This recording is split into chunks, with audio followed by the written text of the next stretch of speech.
Seorang pembantu kedai mengaku bersalah di Mahkamah Session Kota Baru pada 11 Jun terhadap dua pertuduhan menetak bapanya dengan sebilah parang serta membakar sebuah kereta dan motosikal minggu lalu. Tutuduh Wan Saiful Wan Anime Busu 24 tahun membuat pengakuan itu selepas pertuduhan terhadapnya dibacakan di hadapan Hakim Ahmad Bazir Bahrudin.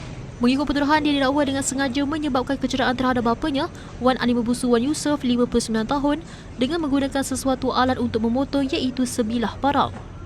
Perbuatan itu dilakukan di Kampung Wakaf Pasir Putih jam 6.30 petang pada 1 Jun lalu.